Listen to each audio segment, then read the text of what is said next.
Hey everyone, in this video, I will show you how to blur a part of a video in CapCut PC. So first, you just have to import that video and then drag that video right here. And what you're going to do next is you need to duplicate or make a copy of this one. You can copy and paste, or you can just simply drag again another video on the top. Now, this is what it looks like, and we're going to add a blur effect to the second video right here. To do that, you have to go to Effects, and then you have to search for the blur effect right here. So you can go to the search icon, and then type blur, and then you will see some blur effects right here once you tap this. But you just have to select the one that I'm going to download right now because you need to download that one first. So this one is the blur effect that I'm looking for. Click download.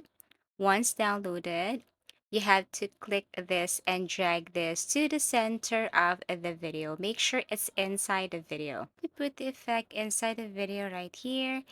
And you can also trim this one if you want to. So again, if you can put it inside, you can delete it again and then try to drag again the effect if you want. Okay, so it should be like this. Now you can trim this. So once that you have added this blur effect in the second video, what you're going to do is to tap the second video, still in the second video. Now let's just say the effect became invisible. So what you're going to do is you just have to right click and then look for edit effects. Then you will see that blur effect again.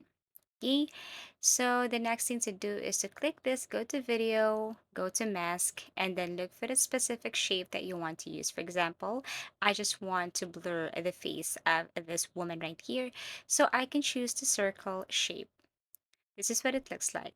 You can put this blur effect to wherever you want, but I just want to blur the face of the woman right here. As simple as that. So I hope this video helped you. If you want us to create or if you want another topic for our tutorial, please do comment down below. Please do like and subscribe to our channel and see you again in our next video tutorials.